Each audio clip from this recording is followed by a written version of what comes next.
السلام عليكم. إن شاء الله هاعمل معاكم طبق النابت الجميل ده. النابت بيمشي صيف شتا، قد إيه صحّي وقد إيه مفيد. هنعملوه مع بعض بطريقة سهلة وطريقة بسيطة جدًا. يالّا بينا نبتدوا. معايا هنا نُص كيلو من الفول البلدي، وأنتِ بتجيبي الفول يا ريت تشتري الحبّاية البيضا اللي زي دي. بتمسكيها بقى تنقّيها وتغسليها وتنقعيها في المَيّة، بتنقعيه في المَيّة ليلة كاملة.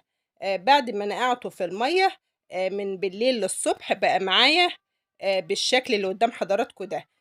أثناء بقى النقعان بتغيّري له مرّة و2 و3 بيكون أصح وأفيد. بعد كده بقى معايا مصفى زي دي، تحطّي فيها بقى فوطة حتّة قماشة زي دي وتنقعي فيها الفول. بتغطّي عليه، وبعد ما بتغطّي عليه بتبدئي بقى كل يوم مرّتين 3 كده ترُشّي عليه رشّة بسيطة كده من المَيّة. دي بتساعد على عملية التنبيت. آدي أول يوم نبِّت معانا وبقى بالشكل ده. شايفين حضراتكم؟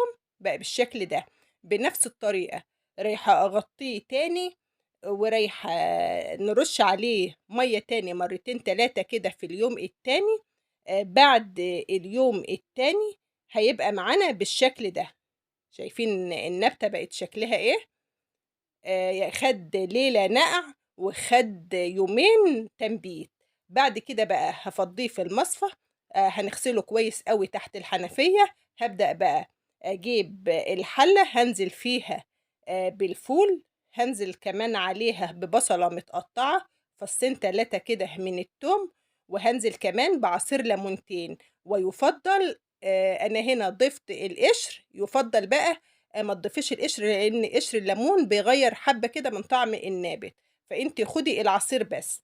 نزلتِ كمان بالمَيّة السخنة والليمون والمَيّة السخنة ما تخلّيش الفول يتأكسد منِّك ويسوَد.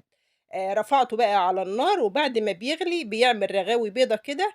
أنتِ بتشيليها علشان الشوربة تطلع صافية كده معاكِ، وكمان الرغاوي دي بتعمل غازات وتقلُّصات كده.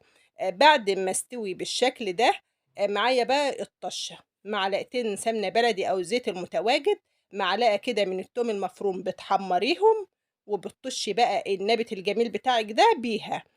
بالشكل اللي قدّام حضراتكم ده. بعد كده بقى هانزل بالتوابل، كمون على كزبرة مكعب، ملح، رشة من الشطة على حسب الرغبة بقى. بتقلّبيه، بعد كده بتسيبيه في حدود 5 دقايق بس بعد التومة والطشة. تبدئي بقى تقدّميه بألف هنا. هنقدّموه مع بعض كده. شايفين بقى الجمال. الفول مش مِحري والشوربة رايقة، أخَد منّي في حدود 25 دقيقة. شايفين بسم الله ما شاء الله ألف هنا. حبايبي لو وصلتوا لحد هنا ما تنسوش اللايك، وسلام عليكم.